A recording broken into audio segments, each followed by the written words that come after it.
Bonsoir Facebook.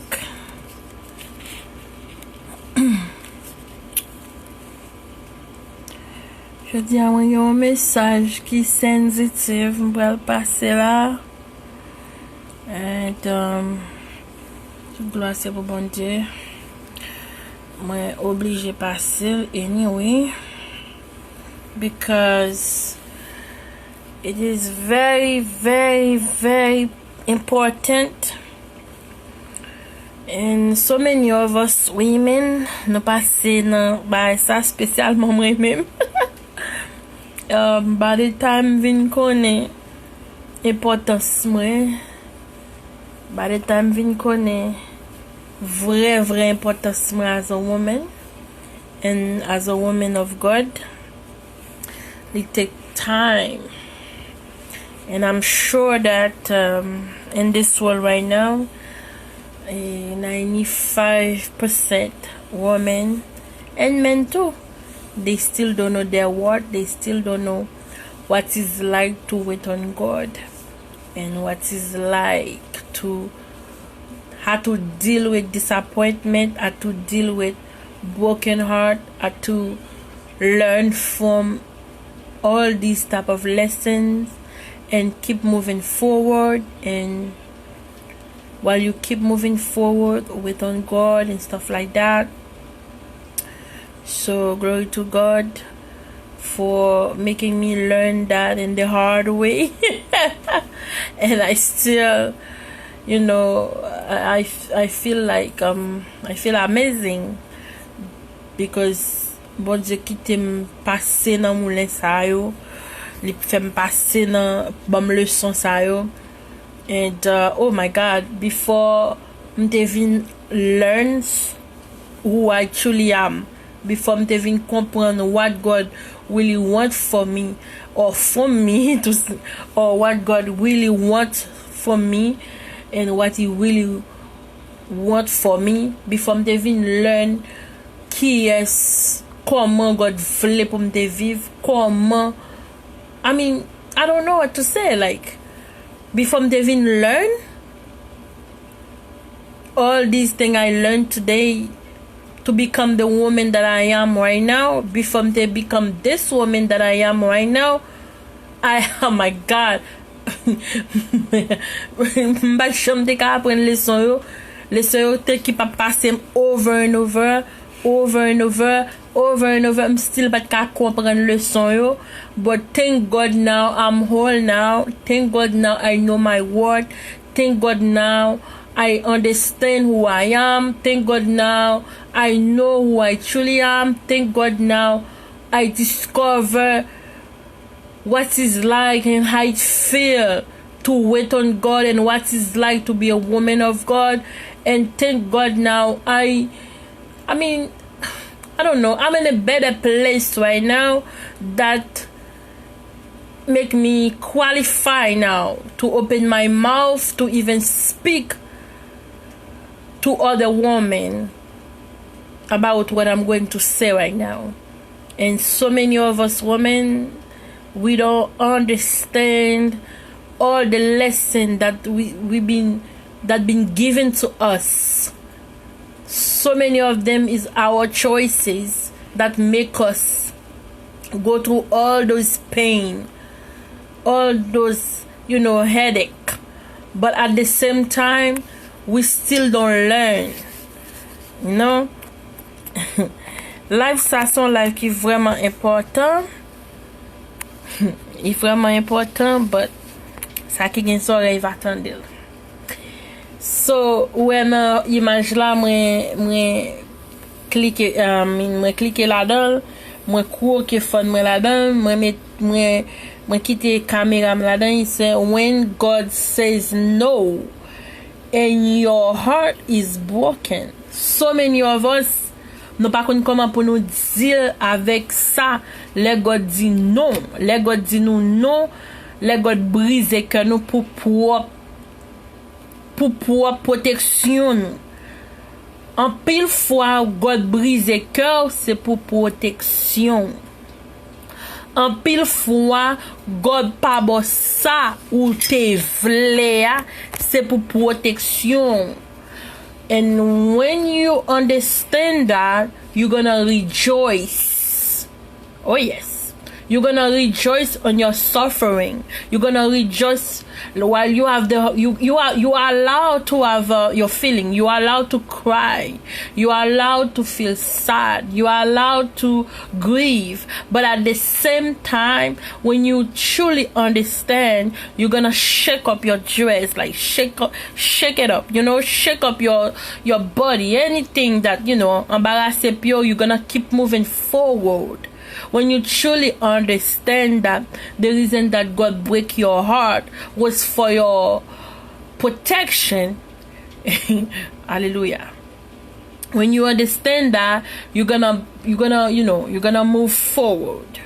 So that's what it's about. When you really understand who you are, who you truly are as a woman, ou understand that c'est pas tout bagay bon Dieu pa ba ou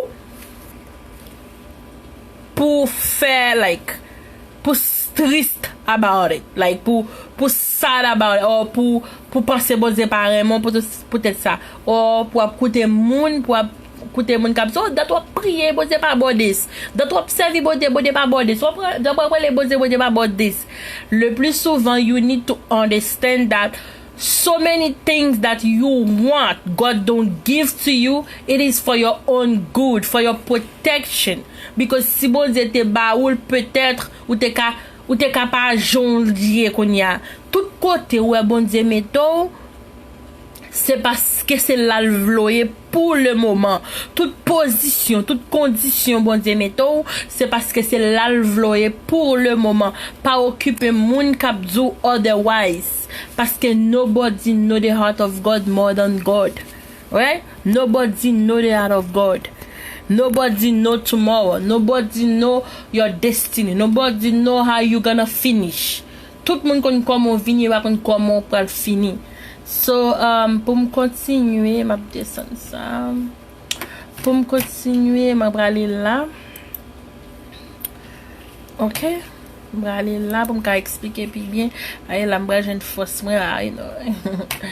Et la m'bra jeune force moi pour me expliquer ça, m'a expliquer. Et dans parole bon Dieu, toujours jeune force moi.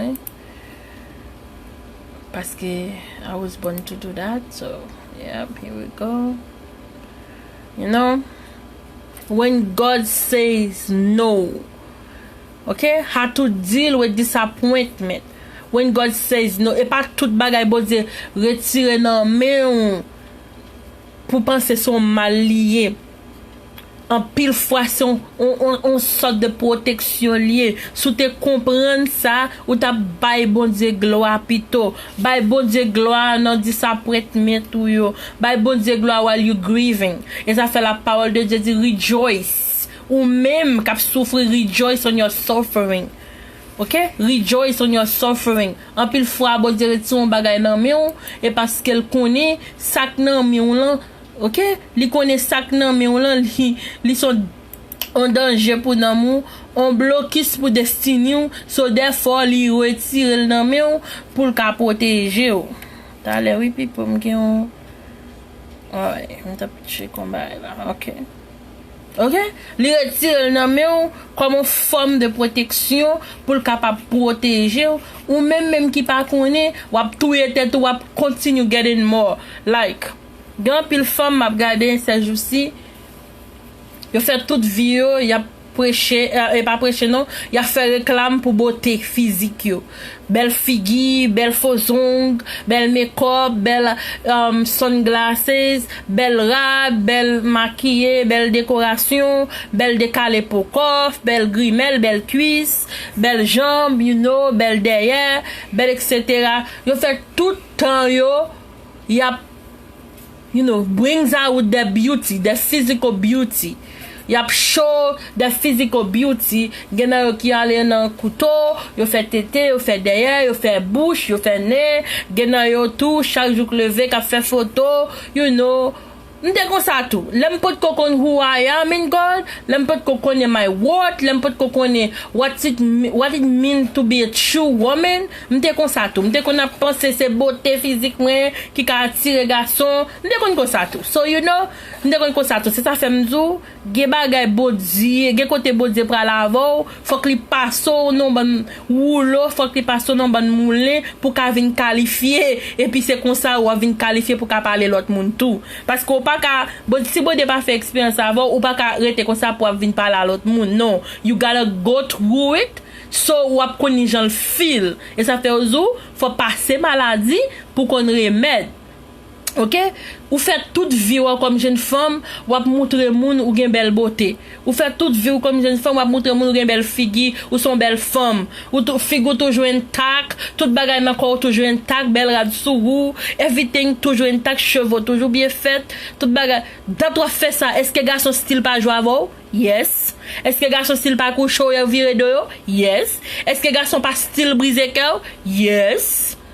Ou même tout jeune garçon, d'après spend money, hard earn money ou non femme. Est-ce que femme style pas jouer avec sentiment? Yes. Est-ce que style pas manger l'argent?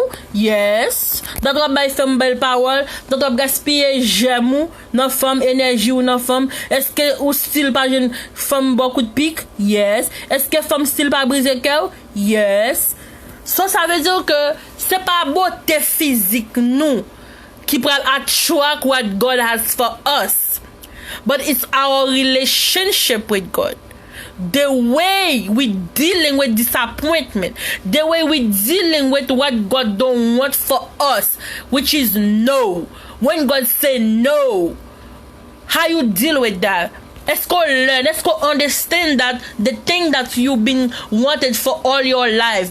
Okay, the thing that you wanted for all your life, the thing that you want, the thing that you think you need, God keeps saying no to you. Every nèg qui passe dans vie, bon Dieu retire le nom. Chaque nèg ou pense c'est bon Dieu voyer, bon Dieu dit no. Chaque ménage ou pense c'est bon Dieu voyer, bon Dieu dit no. You still don't learn how to deal with that heartbroken, with that disappointment. You keep making the same mistake by dealing with the same type of men, by keep going out with the same type of men. Le bon Dieu keep saying no. Ou la wap di yes. Right? Joseph vin nou pral. Mathieu vin nou pral. David vin nou pral. Pierre vin nou pral. Daniel vin nou pral. You never say no. You keep saying yes, yes, yes, yes, yes. And then yet you keep complaining. They are pas geneg, no? They are pas geneg. Moun pa kaje nou moun pou fè vous. Oh, tout garçon c'est chien. Tout garçon c'est cochon. Tout garçon c'est this. Tout garçon c'est that. Oh, God, pa kaje nou moun pou m'fè vim. But you don't understand, no. God keep telling you no. You continue taking men. You continue allowing your feeling to deceive you. You continue allowing your heart to deceive you. Of course. Because God says no. God keep telling you no. You just keep saying, oh, m'pa ka rete pou m'pa gen yon moun, m'pa ka viv sans sexe. Parce que sexe c'est bon Dieu créé, son besoin quoi. Let me tell you. Même moun qui crée là, il faut qu'on ait pas bonne tentation que ou pas ka. Kimbe. Everything in life is a choice. What about moun qui fait choix, qui rete qui tan you? Everything dans la vie c'est choix.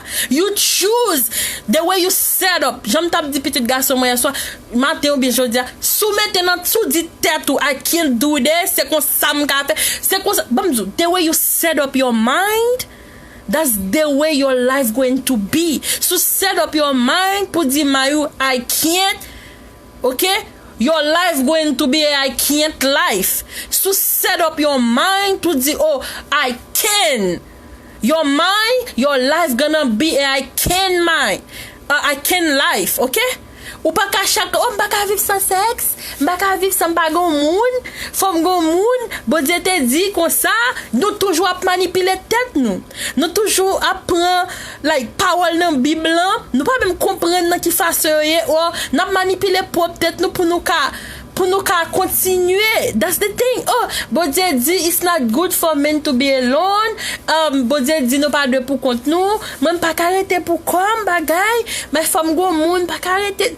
Of course, tout ça ou dit tout ou convince tout, you lying to yourself.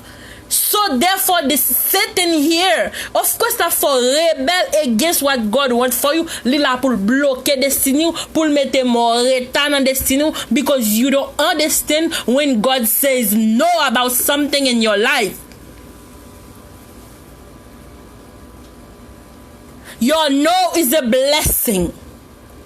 When it comes to relationship, when it comes to this business that you want, if God keeps saying no, it is for your own good. It is for your protection.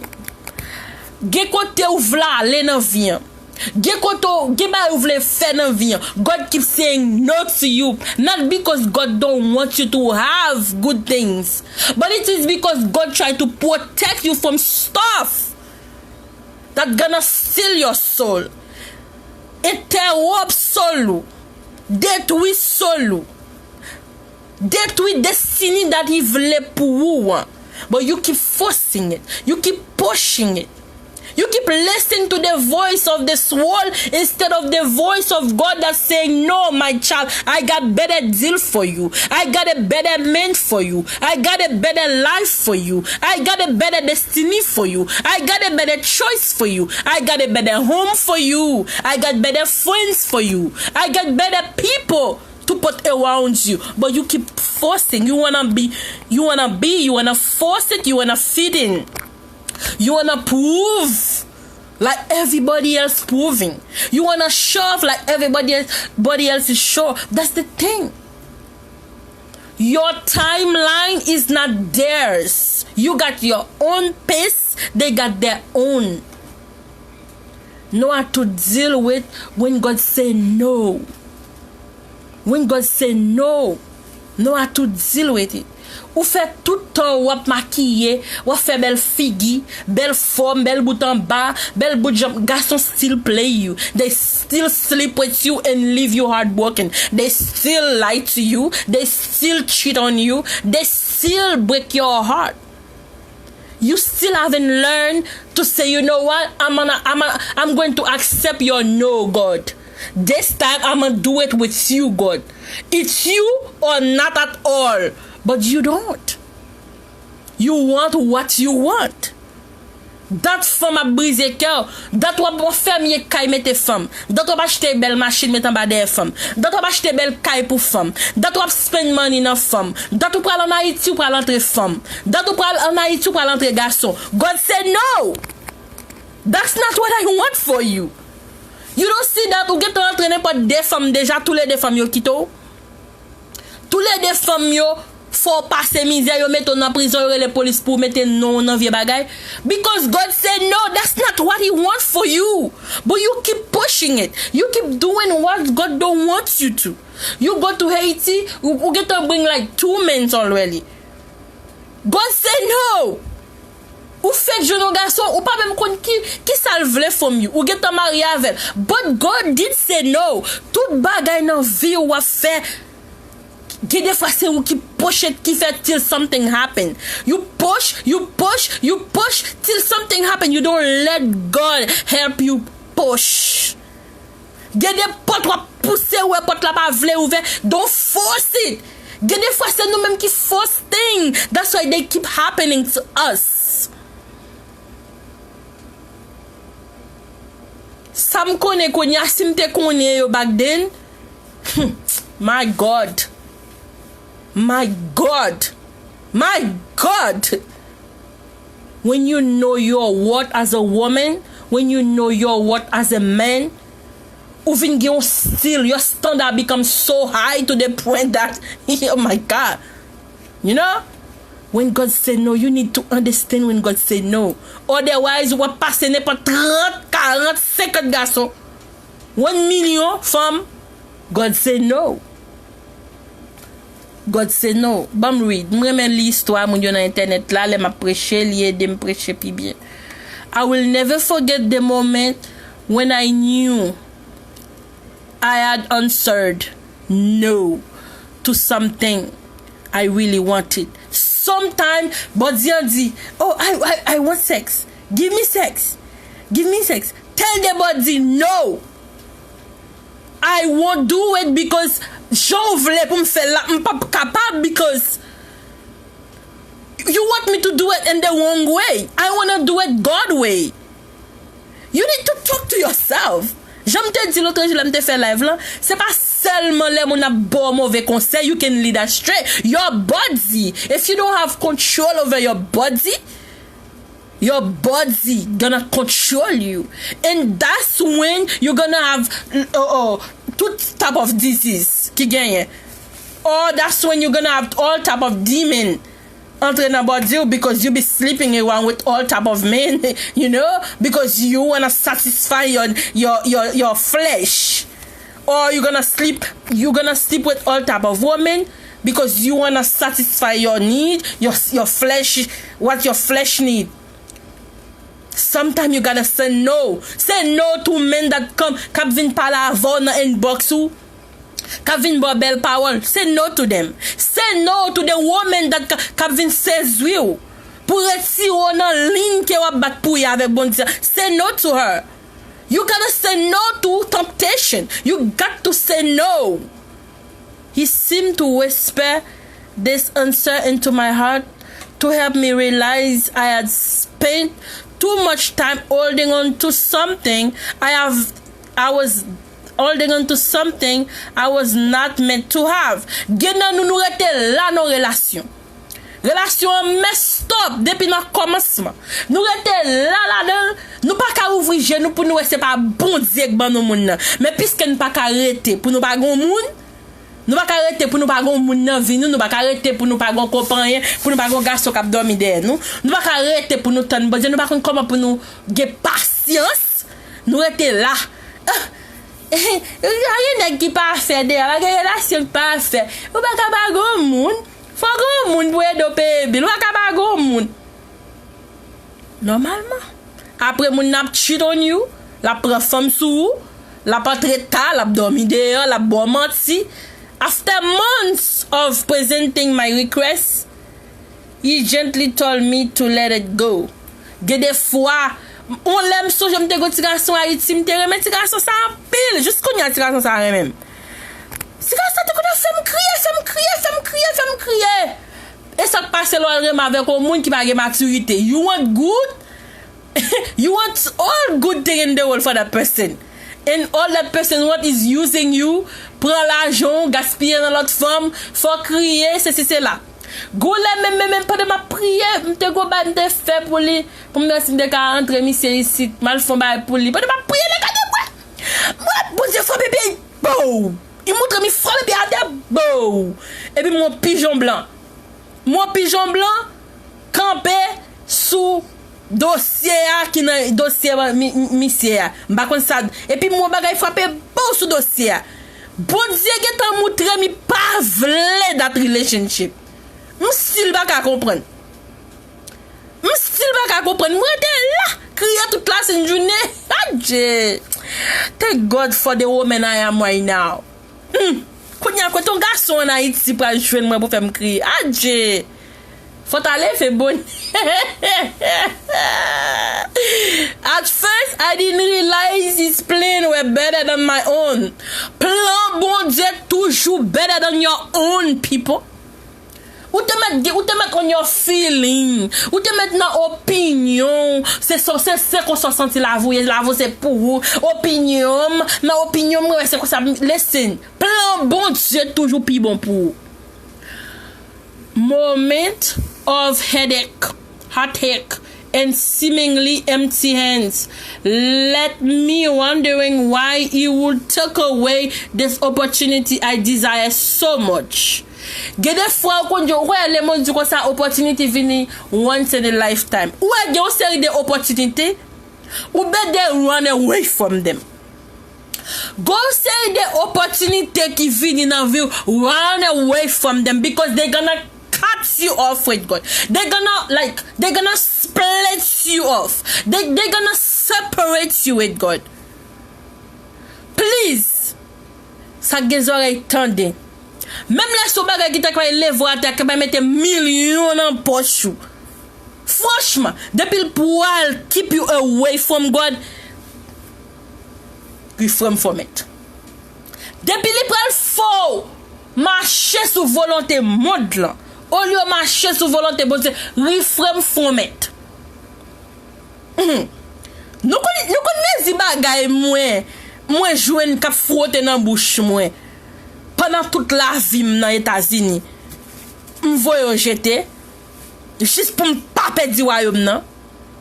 I wrongfully believe that he wouldn't give me what I wanted. He must not have understood how important it was to me. Get des fois nous senti nèg sak nan vie nous c'est à faire par nous lié parce que la paix kay, la paix bilio, c'est bon Dieu que voyez. Pourtant c'est pas même nèg ça même bon Dieu vle pour.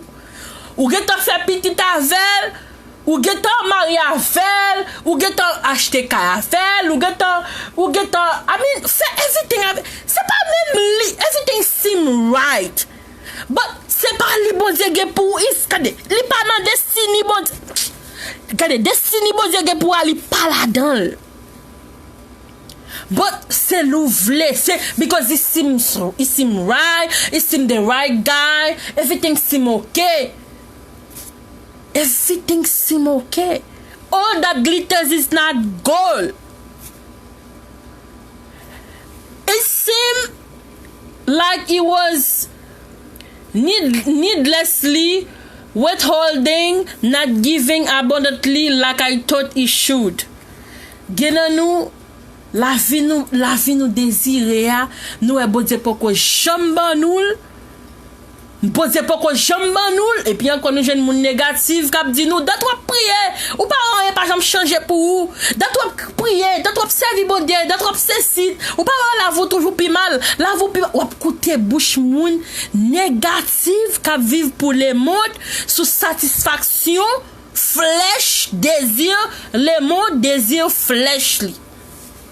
Le bon Dieu prend un bagay nan moun, le bon Dieu pas bon sorte vle ya, ou gen permission pour grieve.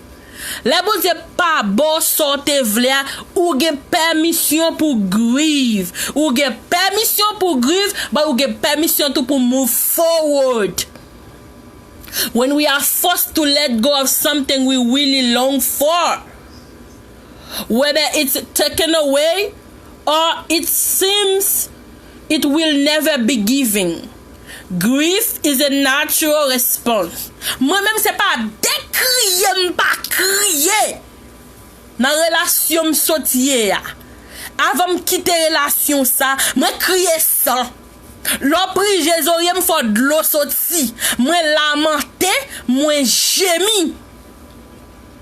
I know deep down in my soul, deep down in my heart, my place was not in this relationship. I don't belong in it. I deserve much, much better. And I knew better. But the thing is, my feeling. I was too busy listening to my feeling. I was too busy listening to my heart, my feeling. Instead of listening to the voice of God in my heart, instead of listening to my conscience, instead of listening to the will of God, instead of listening to my soul, I was busy listening to my want. I was busy listening to my desires. I was busy listening to what I thought was right, to what I was busy listening to all the wrong thing, to my feelings. That's the problem with all of us these days, men and women. We're busy listening to our feelings instead of listening to our soul or conscience. Okay? The way of disappointment is crushing. I was crushed. Yes, I crushed because that man was all I wanted. That man was like Selim Tere, mais Selim c'est comme si bah on est même. At some point I even wanted to tellement te crier on l'aime tomber des fois. Because that was my everything that I see at that time. C'est quoi ça feeling nous by menti? It can be overwhelming and take time to process. It's not wrong to experience disappointment when life does not unfold the way we hope. Okay? We have to deal. We must know how to deal with disappointment. Sorry. We must know how to deal with disappointment. If we do not give ourselves permission to grieve, we inadvertently believe that God is more concerned with us, immediately feeling better. Nous supposons bay tête nous chance gan pile moun et ça fait on doit passer n'importe 40 nèg par année, 20 nèg par année, 15 nèg par année, 10 nèg par année, 30 girlfriend par année, 20 girlfriend par année, 50 girlfriend par année parce que yo pas jamais bay tête yo chance pour yo grieve.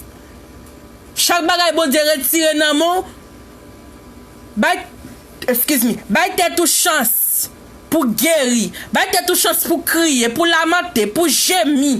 Bay tête ou chance pour est-ce que c'est pas better thing bon Dieu want for you.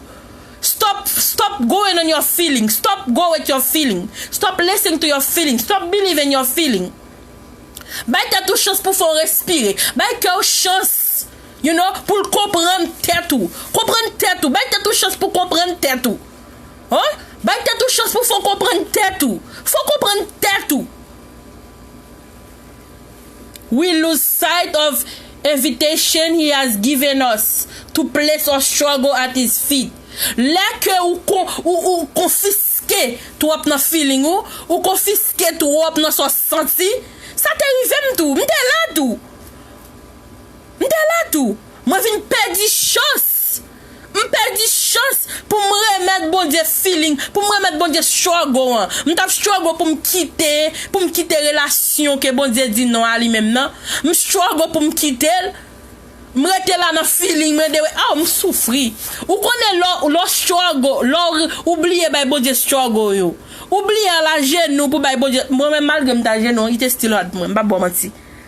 Ou connaît ça for souffrir plus, m'ta souffrir 10 times worse. God knows better than we do. God knows better than we do. And He's always merciful even when it's hurt.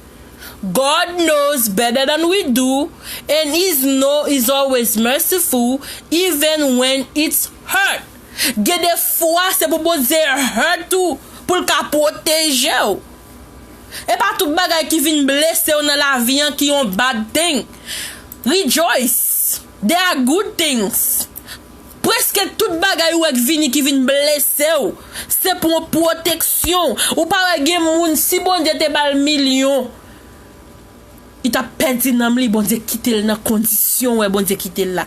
Tout côté ouais bon Dieu placer ou don't force to get out. There's a reason why He placed you in that situation. There's a reason why He placed you on that position. There's a reason why He took away what He took away from you. Don't force it. He is not afraid of the pain we feel. Okay? His sovereignty is not depending on our emotions. He will not try to invalidate or hurt with quick and temporary fix. Et ça fait grand pile moun, là yo saute prend cœur brisé ça yo fait, premier ça yo fait yo coural pour l'autre nèg. Premier ça yo fait yo coural pour l'autre femme, yo pense y a mettre maling sous maling, c'est ça qui pral faire yo fixer problème non. You cannot run away from your problem and you cannot fix your problem by putting more problem on it. That is why nous supposons prendre ça nous pour nous compte propre tête nous. Et ça fait me dire dans commencement live là moi dire thank God I am the woman that I am right now because c'est ça passe qui cause I am who I am right now.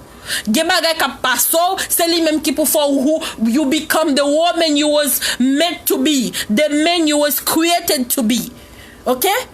Super souffri ou pe passer dans moulin, ou peut passer dans épreuve, you cannot become who God created you to be. You cannot meet your destiny. You cannot get inside your destiny because you're afraid. And the more you're afraid to suffer, the more you're gonna try to fix it, and the more problem you're gonna put on your life, because you're gonna put problem into problem malig, ou pas jamais guéri, because you're gonna try to fix it by yourself, temporary fix. Et ça fait un pile nan nous passer garçon, nous slipper wow, nous pas jamais can end up with a good man.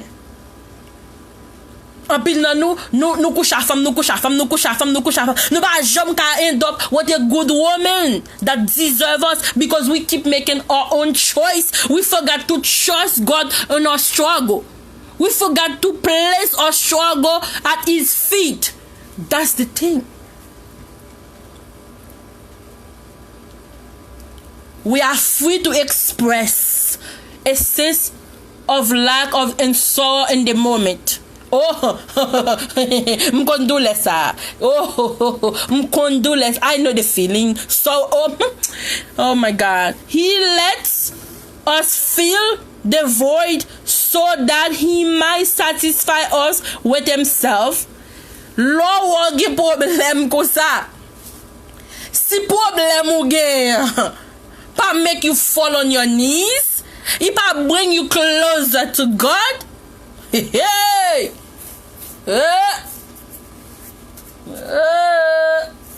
Be grateful for the problem that bring you closer to God. Be grateful for the struggle, for the sorrow that brings you closer to God.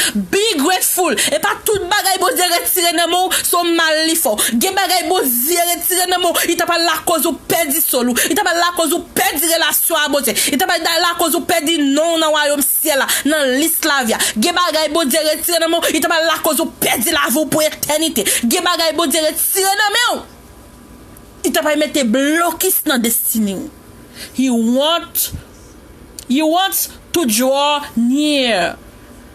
Et ça fait quitter nous feel empty. Li quitter nous feel incomplete dans moment ça yo. Moment sorrows, moment struggle, moment heartbreak yo. Li quitter nous feel pain.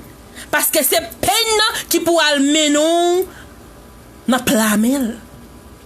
Si plus sous son monde, plus ou gen problème, c'est plus problème n'a mettre en division avec God.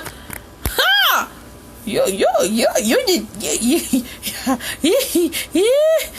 Because your problem need to bring you closer to God, not leading you more astray. Because if you're in deep trouble. You're in deep trouble. In deep trouble. Finding his love in our lament. Même les wap lamenté, wap gémi. C'est quoi ça me become the woman that I am? Ces relations, ça me saute là dans qui make me understand my worth. C'est lui même qui make me understand what I was born to do. C'est lui même qui make me understand which kind of woman I am. What is my strength? C'est lui même qui fait m'gon solide relation avec bon Dieu ma vie sans qu'elle saute avec un pile confidence. C'est lui même qui make me who I am. C'est lui même qui fait me connaître true self moi, true worth moi, true person that I am. OK? Gede fois moun no pepe dire la cause ou même ou perdit tête. The panic I felt over being led in a different direction gave a clear picture of the state of my heart. C'est comme si cette story m'avait expliqué là. I was more concerned with not getting what I wanted than seeing where God wanted me. En pile fois, c'est côté nous vle hein, qui mette blocus avec côté God want for us là. Côté li vle nous ya. Est-ce qu'on comprend moi? C'est ça que fait ou supposé quitter struggle yo, quitter heartbreak yo, parce que la parole de Dieu dit He's close to the heartbroken people. Okay? Disappointment to you doit bring you closer to God. not continue making the same mistake. So continue to make the same choices, or continue to follow your feeling. Yeah, Jesus, you're gonna get the same result over and over again.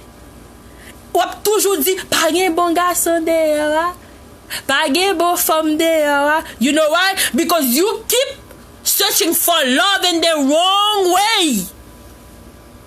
All the wrong ways.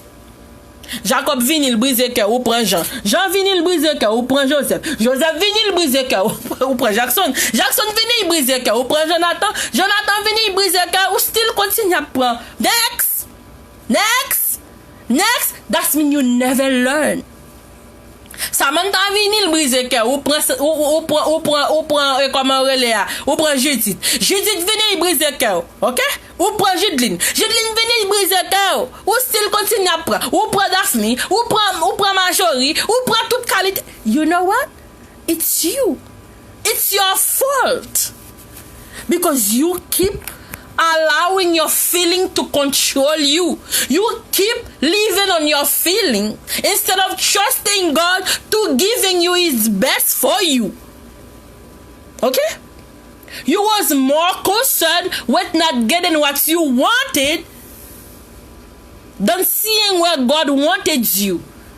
Disappointment often reveals captures our affection. Even though the disappointment is not always wrong, it does give us a gauge that shows us where we have invested our hope. Lamenting to our discontentment forces us to carry those desires back to God. La mou yon kote mbaka pa boko. Ke brise a pete fiel mwen. Computer mwen freeze. Ke brise a pete fiel mwen m'oblige di God take over. Take over because sam désiré ya.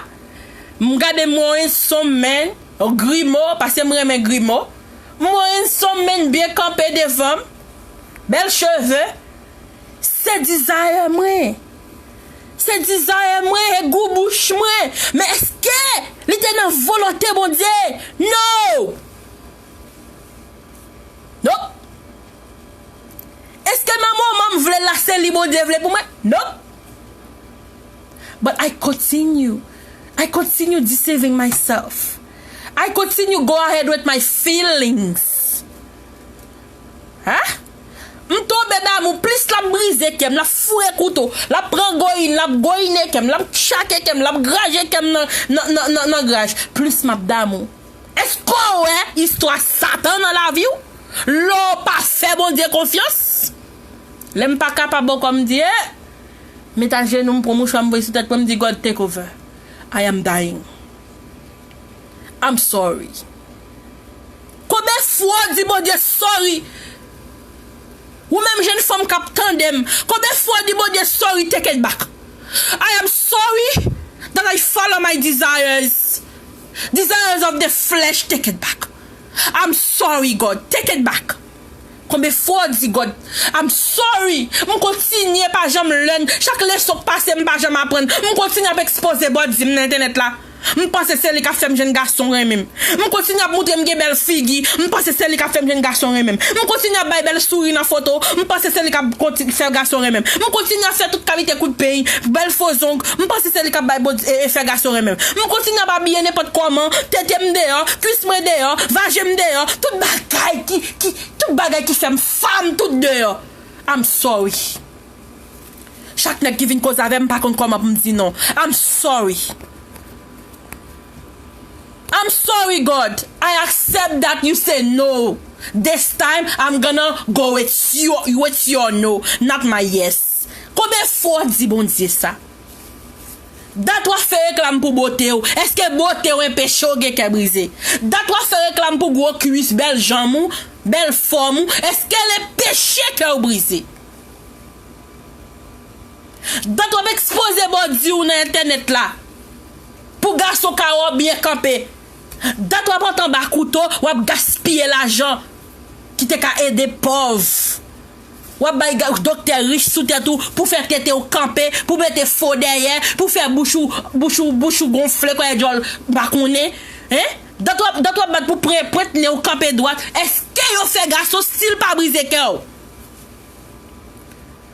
Dat wap gaspiller temps, wap gaspiller j'aime précieux en dedans Jézabel. Est-ce que les péchés au brisé cœur? Est-ce que les péchés au prendre sous? Est-ce que les péchés au traiter mal? Non? Est-ce qu'elle boit Ruth? Non? Est-ce qu'elle boit Sarah? Non? Est-ce qu'elle boit Esther? Non?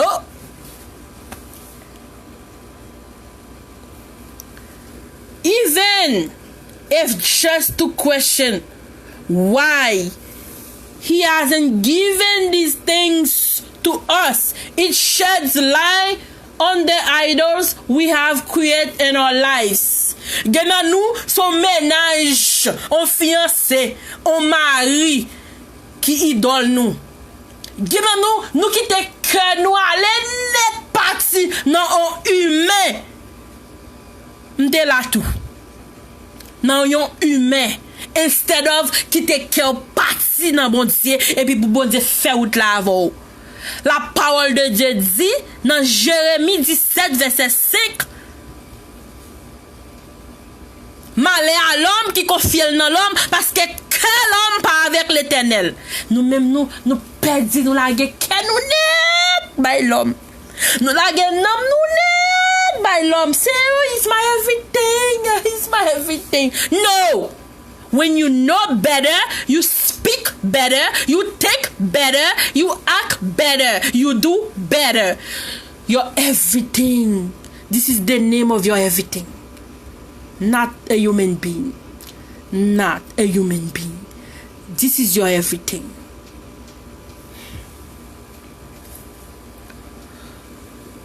Through the grief, we dig up our biggest frustrations and unleash our rarest emotions. I know everything they're talking about here because I've been through all of it.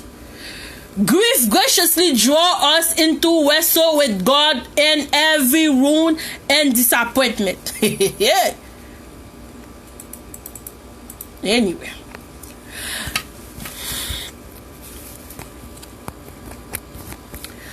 The purpose of lament is not merely to vent our distress, which leaves us in despair, but to bring our attention back to God.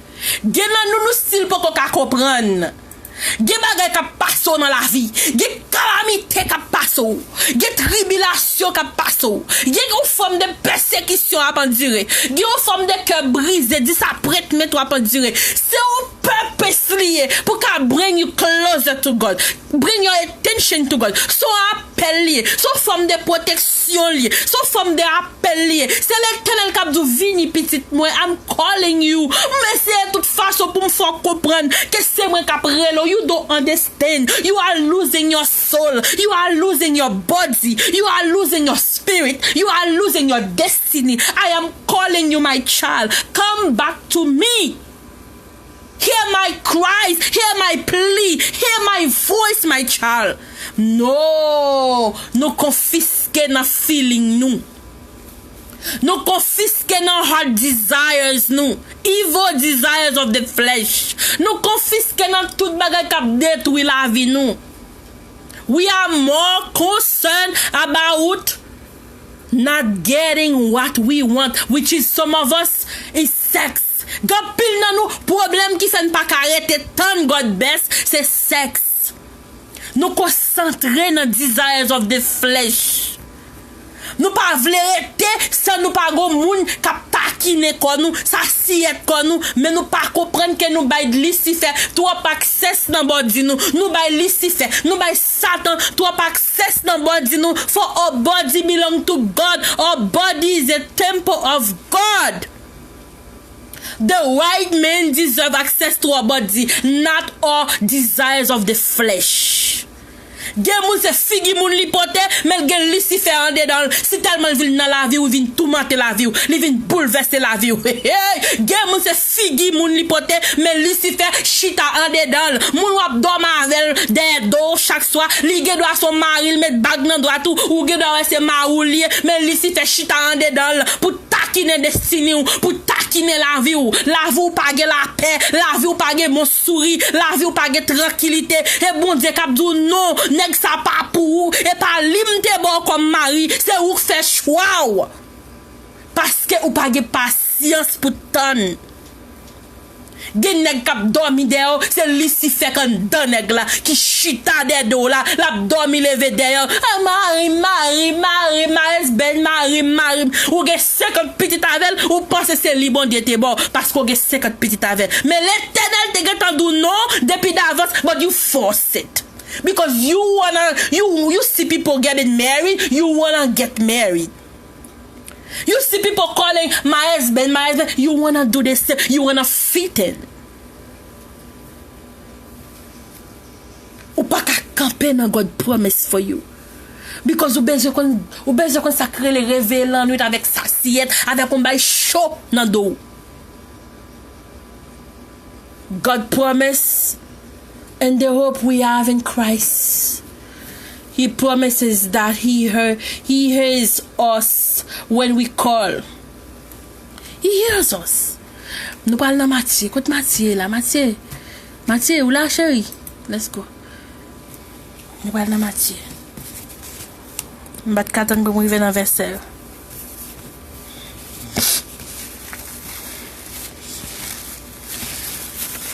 Matthieu 7. Verset 7. Matthieu chapitre 7, verset 7. Ask, seek, not.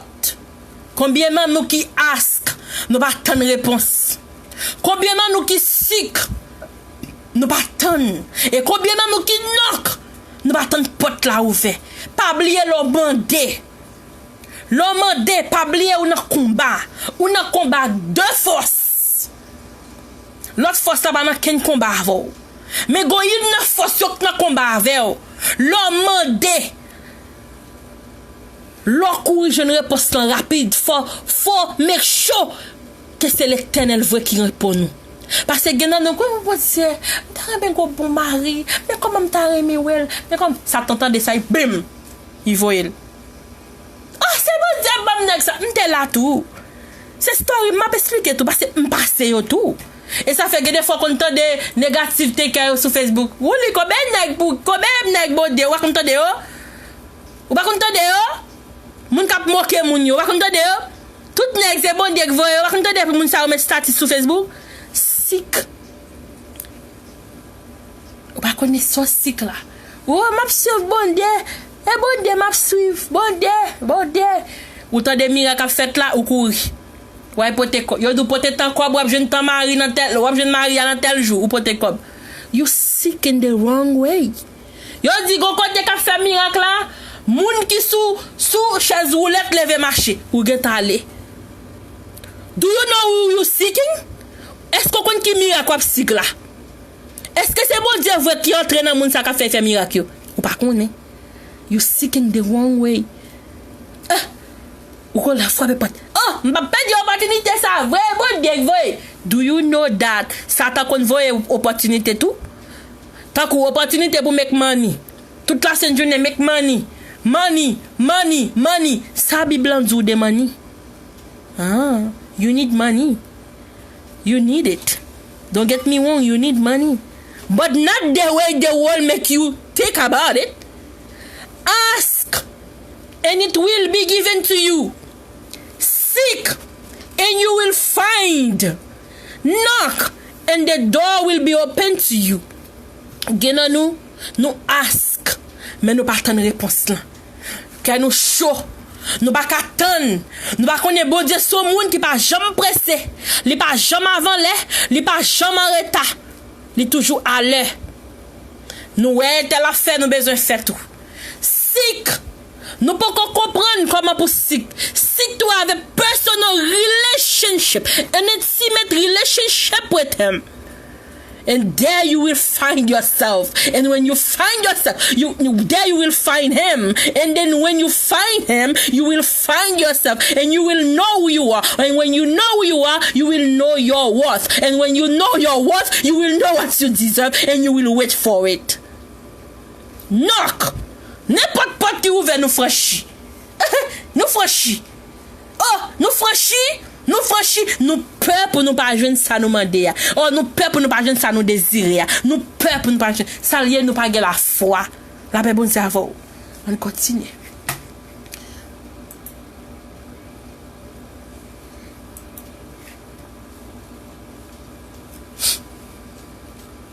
Nous saute les Matthieu 7, hein?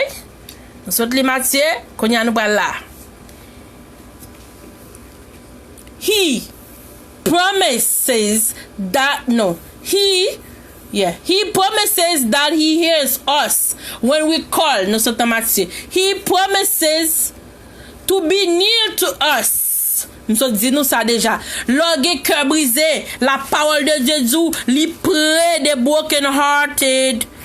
Pas occuper moun k'ap ironiser, k'ap moquer parce que cœur brisé. Aller avec cœur brisé à kay bon Dieu. Nan pied bon Dieu. Bon ouais. The Lord is near to the broken hearted and saves the crushed in spirit. Your spirit crushed? Go to him. Don't trust your feelings. Don't trust nobody that telling you otherwise. Go to him. Go to God with your heart broken. Don't continue trusting your feelings. Your feelings gonna continue deceiving you. It's gonna continue deceiving you. Okay? Let me go back again. 18. Peut-être là-bas là sometime. But it's okay.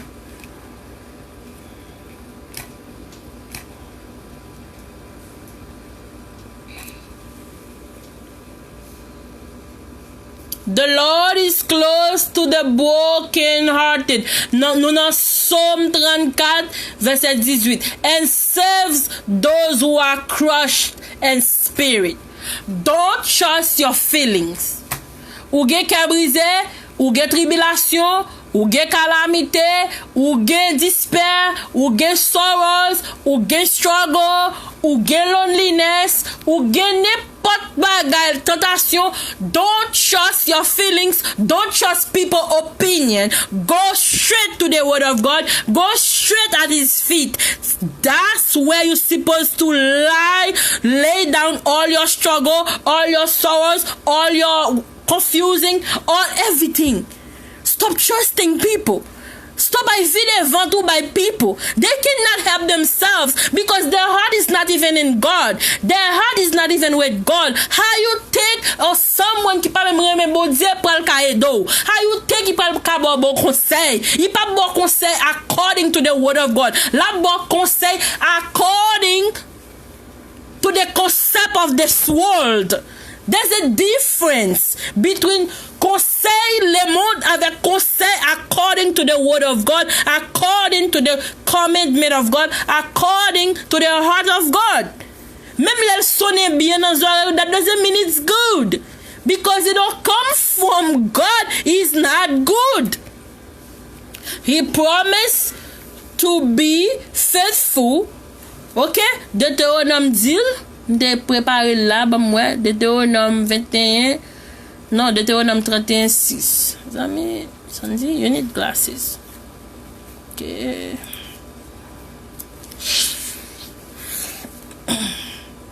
Alright? Be strong and courageous. Pas occuper mon d'être prier, va mari, va c'est pas business mon na. Même nèg gen avec là son compromise lié C'est compromise pour le gagner nèg là parce que s'il pas gagner nèg là il pas gagner support pour gagner bel kay bel business il gagne. Si pas gagner nèg là il pas conduire gros machine il gagne. Parce que gagne yo même si yo gagne l'argent pour compte pas yo, mais c'est l'argent garçon pour satisfaire. Si pas gagner nèg là il pas satisfaire désir la chel gagne chaque jour, il pas faire Jezebel, il pas faire chacha. S'il pas gagner nèg là, il pas séduire, il pas faire manipulation, il pas donc pile monde qui gagne nèg k'ap dormi lever derrière son manipulation lié c'est mouvement Jezebel k'ap fait son compromise il compromise sol pour gagner nèg ça il compromise everything good pour gagner nèg là wait on God you wait on God. Don't listen to them. They're not happy. They make you think they're happy. They're miserable. Happy people make people happy. Happy people think differently. Happy people have a positive mind. They don't have a toxic mind. Happy people, peaceful. They have peace in their heart. They have peace with others. Happy people pas not throw shade. Happy people pas négative. Happy people pas marche attaquer moun. Happy people pas marche faire l'ennemi avec moun. Happy people vivent tranquille. Happy people toujours gen bagay good pour dire des moun. You know why? Because logging good na ou est good na moun. Okay? Be strong and courageous. Do not be afraid or terrified because of them. Ou t'as des moun kap di moun toxique yo. Ou pas jam gagner en Amérique, date en Amérique, va c'est dans rien. Hey. C'est pas nous tout qui desire this world. Et pas nous tout qui gen désir pour nous posséder un rien temporel là. When you know yourself, no one can make you feel inferior. When you know yourself, no one can make you take less of yourself. Okay? C'est moun qui pas kon tête yo qui toujours take less about others because they always have to do something negative to feel good about themselves pour un petit moment parce que yo gen pile sécurité la kay yo. Lo moun gen sécurité la kay li intimidé by all, by everything et la toujours besoin taquiner l'autre monde, mettre pied sous cou l'autre monde pour sentir l'important. You must dwell in the word of God, not in the negative word of toxic people in this world. For the Lord your God goes with you. He will never leave you nor forsake you. Pay attention to the things above. Concernez-vous avec things above instead of concernez-vous to things like temporal of this world. C'est ça me décale au monde. Because là, you know, là, the promise is that this hurt will end. Okay? Révélation dit nous. He will wipe away every tear. Il y a révélation là. On te prépare, oui, quand on. Alright. Révélation 21:4.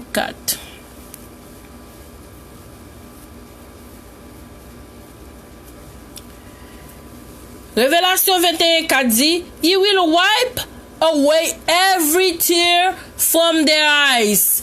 L'Éternel, c'est lui-même qui a consolé. C'est lui-même qui a consolé. C'est lui-même qui a bon sa cœur désiré, pas no one else.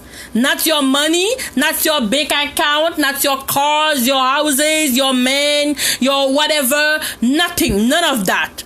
Only God. There will be no more death, or mourning, or crying, or pain, for the whole order of things has passed away. Mes amis, m'appelle ba la kon ti bébé. M'pa ouais bien. Comment c'est grand monde, non?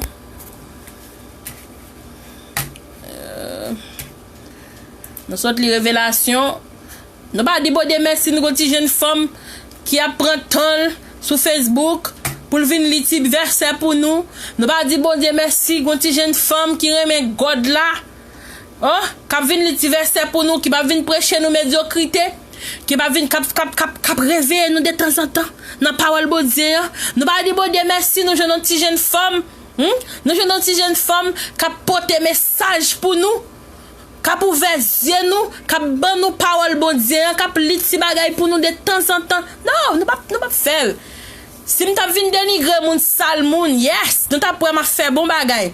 M'ta vinn descendre moun là, vinn séduire nous là, you know, vinn parler nous bagay sexuel. Oh, nous t'a prend même. M'ta vinn montrer nous comment pour nous gen division entre nous, comment pour nous railler sable, comment pour nous remettre l'argent. Nous t'a prend même. M'ta vinn parler nous comment pour nous traiter moun mal. Nous t'a prend même. Mais puisque m'a parlé nous bon bagay, nous pas valer. Nous que pour nous pas valer là après, reste une piste comme mourir, reste une piste comme ça nous y. N'a pas comme un gros problème pour nous. C'est bon. Non, bay moun nan valer pendant le vivant. He promises that when we seek him, he will transform our hearts to desire more of him. Vous entendez? C'est pas menti non?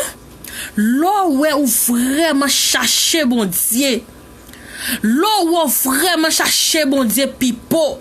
Hey! Regardez, ou pas désirant encore. Là où chercher le joindre parce que dit ou saute li pour tout à l'heure, il dit comme ça, when you seek me, you will find me. And when you find God, you will find yourself. And when you find yourself, you're gonna understand yourself. When you understand yourself, you know your worth. And when you know your worth, you won't settle for anything less than God's best in your life. Hey! Cannot from. Thank you, God. Jesus. And let love finally understand your place with God, in God. Hey! Tout désir, c'est pour faire bon Dieu plaisir, c'est pour marcher sous volonté bon Dieu. Tout désir. Take delight in the Lord, and He will give you the desire of your heart. De pour ou marcher sous volonté. Li te met presque 100 000 ans. La bord the desires of your heart. La bord li plus que son te perdu, c'est ça te prend non mais soit pense ou te mérité, soit pense ou te vle, soit pense que t'as bon pour hey hey. Et ça fait du seek first the kingdom. Li pas dou chercher l'argent, chercher richesse, chercher seek first the kingdom. Know your place in his life first. Because how can God give you his best when you don't even understand what best is? Eh? Tell me something. How can it trust you with good stuffs? Ma parle de choses temporaires, non? Ma parle de good stuff. Go put my eternal things. Above things. Not things of this, you know. How can it trust you with what he has for you? When you don't even understand your own self, he will not leave you in the misery of your disappointment. Pa okipe moun kap riu yom dou. Pa okipe moun kap moke yom dou sa deja. Because he has not finished the work he started in us. Le bon Dieu poko fin avant, le monde fin avant, pour connaître bon Dieu poko fin avant, ouais wa paniquer. Ouais wa crier pour moun kap dou la vous fini, ou pas jamais rien en vie. Est-ce que you get final say in your life? Est-ce que c'est eux même qui créent yo? Ouais wa bête tout problème pour moun qui dou pas jamais rien, pour moun qui dou date wa prier pas marcher pour quelque chose pas jamais rien. Pour qui so prend parole ça? Ou pas moun dans matière fécale qui nan brain li? L'homme qui matière fécale nan brain qui sorte vle pour le répéter à bouche li. So ouais moun nan yan dan, c'est ça l'a toujours voyé m'dou ça tout temps. M'dou ça tout temps. You cannot give what you don't have. So ouais wap refléter dehors because this is who you are in the inside. Okay? This is who you are in the inside.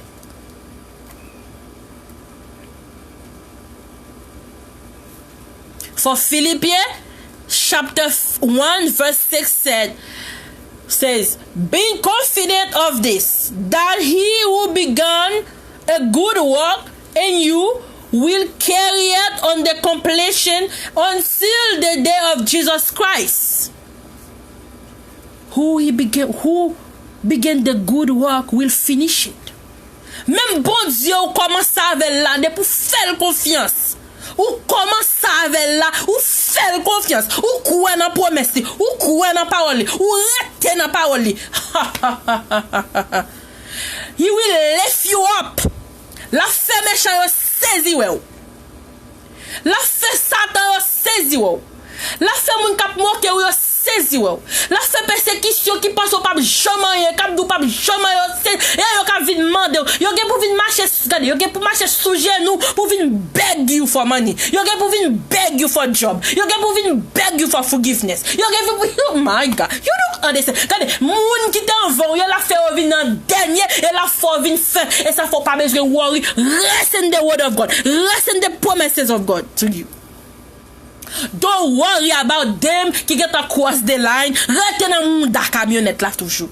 That's where your destiny is right now. Et la bon Dieu flow right now. Et la bon Dieu flow right now. You don't understand. Get côté bon Dieu meto. C'est la floyer. Don't force. Don't force to get out of it. Don't force. Pas prendre pression. Non mais moun qui pas même contact yo. Au moun qui pas accepter pour être dans promesse bon Dieu dit bye bye. Moun sa don't deserve to be in your life, c'est bye bye. Pas quitter aucun moun vin mettre en décision avec destiny bon Dieu gen pour.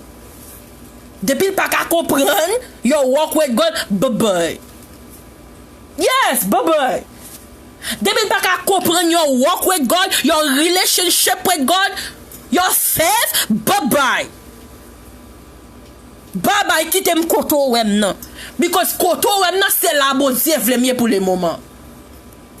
Ou di bon Dieu fin avem, ou di dat ma priant et pas marcher pour moi. You don't understand. Ge bagay bon Dieu pour qu'on vle bam et parce que bon Dieu protège. You don't understand. My destiny is something amazing. It's something extraordinary. It's not ordinary. Il pas qu'à force.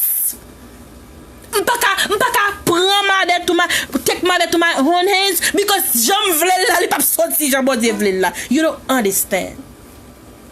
His best for you can be painful, people.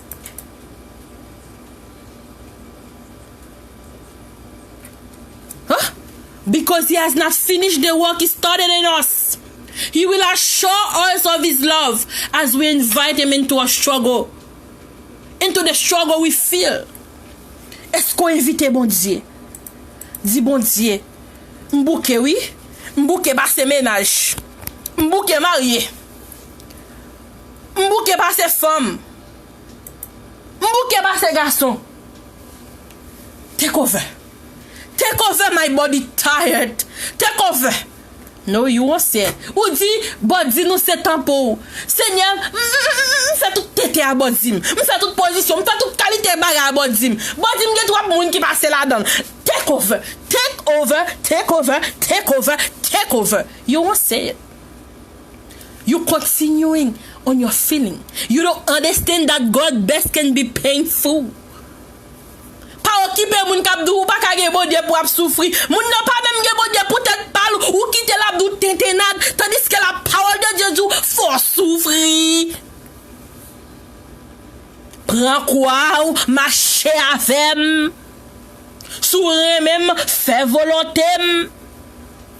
We are not necessarily doubting that God will do best for us. We are wondering how painful the best will turn out to be. Même moi qui parle la voilà, get des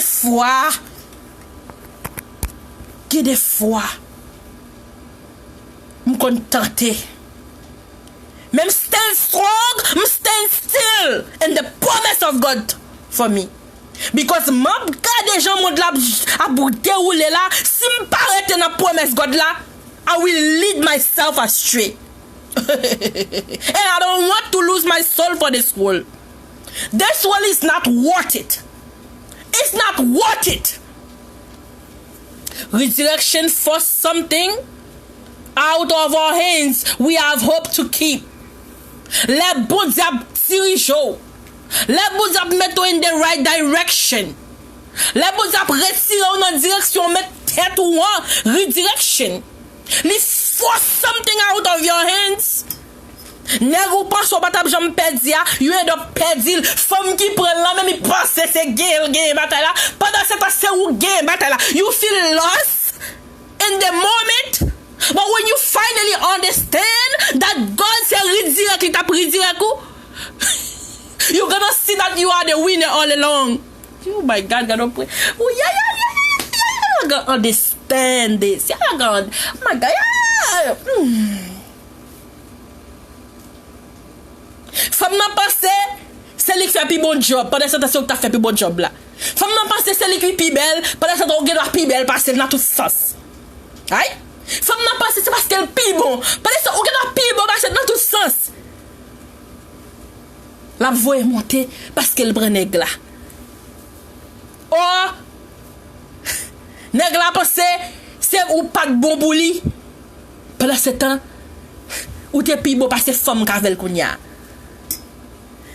Nèg la bo chaud, femme na bo chaud.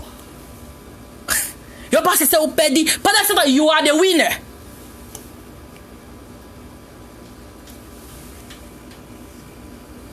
His best can be painful.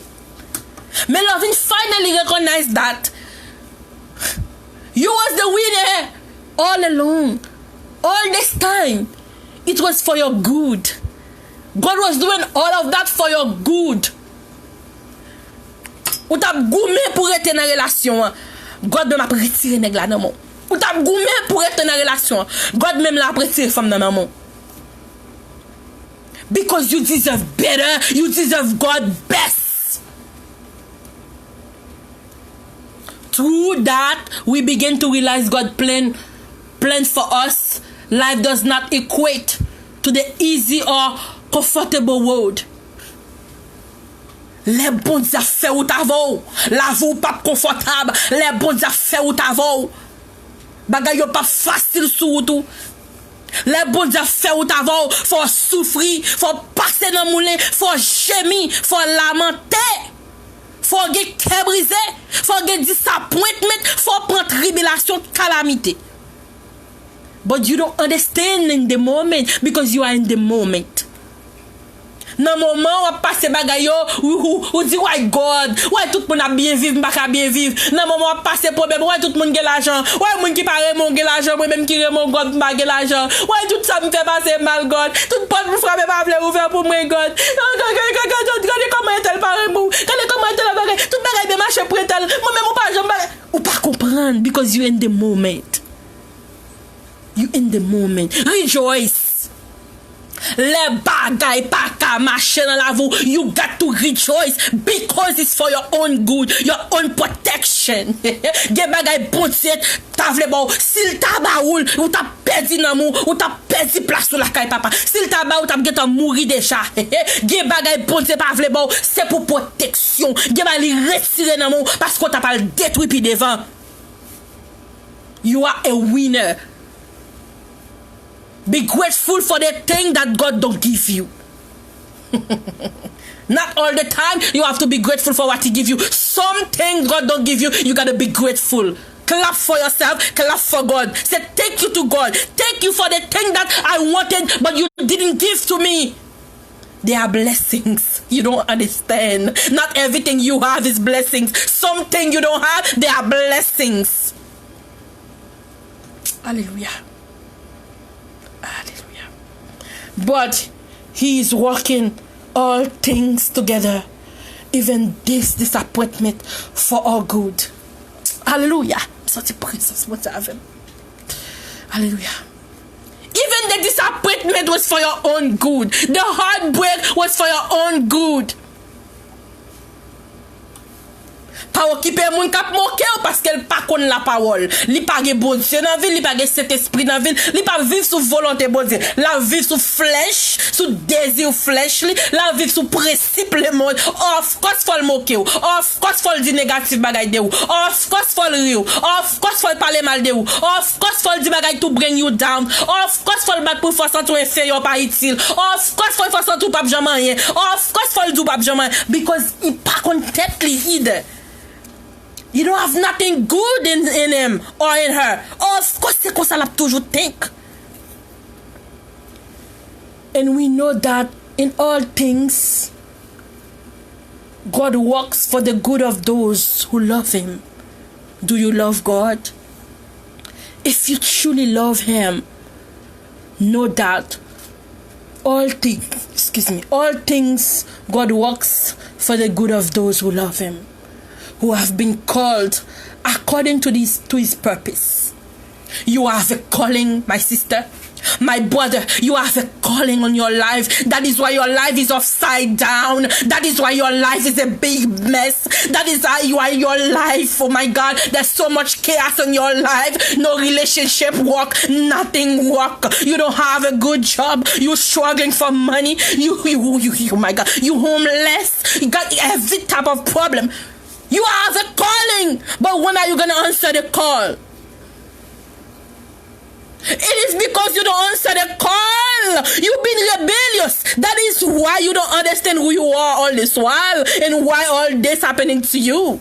When you have purpose, you are a purpose child. You are a purpose woman. You are a purpose man. That is why you're struggling. That is why your life is the way it is.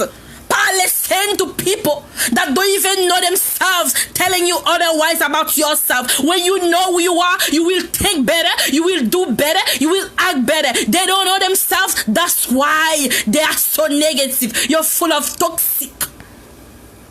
You have a calling. When you have a calling, you can't do whatever you want. Until you realize that, you're gonna continue making the same choices, the same mistake. You're gonna, oh my God, the same lesson gonna always give to you until you learn and until you recognize that you are a child of the Most High God. You have a calling on your life. That's why you cannot do whatever you want. You cannot continue exposing this body. You cannot continue sleeping around with men. You cannot continue sleeping for money. You cannot continue seeking desires of the flesh. You cannot continue live the way the world live. You cannot continue do whatever you want until you recognize that your life gonna be upside down. You're gonna have heartbreak all the time. Oh my God, you guys not gonna understand this.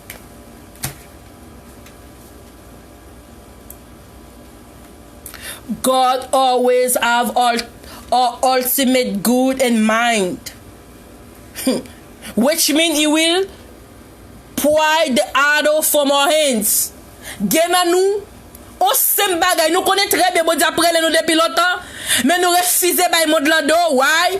Because nous aimons the desires of the flesh.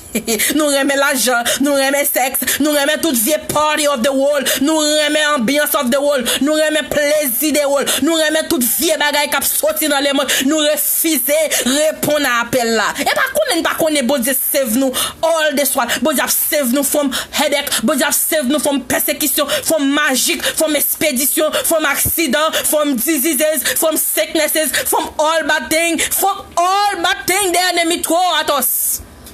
Il continue à save because il veut recognize, il veut. Il y a des fois il quitte au rivo tout, il veut pour reconnaître l'après l'eau. Il quitte au rivo, il veut pour venir dans fit li ou là of the stubborn toujours. When are you gonna wake up? He does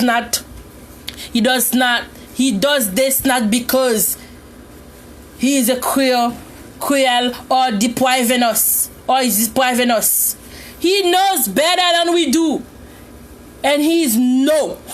God say no. When God say no, you better recognize. You better accept the no. Stop saying yes to what God said no to. He is always merciful, even when He hurt. Even when it's hurt. Let no hurt. He is for us fighting against what will keep us from Him. So pire mais la retirer nan mon. You love money, la retirer mania. Ou reme nèg la plus que God, la retirer nèg la. Tout ça catch your attention more, la retirer. Ou reme bel kay la plus, la retirer. Ou reme bel machine la plus, la fò accident. Machine la craser, la protéger vie ou. Tout autant pour comprendre, la passe au même test over and over again. Tout ça reme plus, la fò bagay rivo la donne pour ka reconnaître que la prélo. Not because He cruel, because He voulait sauver, He voulait pour pas perdre destin, He voulait redirect, He voulait mettre dans right direction. parce que on maman ou on papa qui remet petite li corriger petit ça pidi petit pi remet le corriger le pidi. He knows our hearts can only be truly satisfied with himself. OK?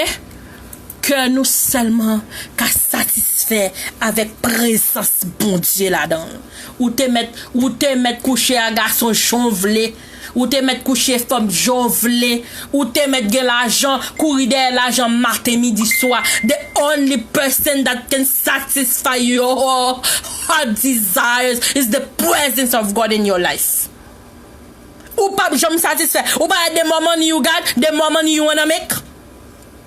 You don't see the more houses you have, the more houses you want to conquer. You don't see the more cars you buy, the more you want car, the more car you want. You don't see the more you sleeping around, the more you want to continue sleeping with men, the more you continue sleeping with women. Because you never, this satisfaction temporary, yeah? You will never be complete until you have him completely in your life. What then shall we say in response to these things? If God is for us, who can be against us? Live la presque fini. On va camper là. OK?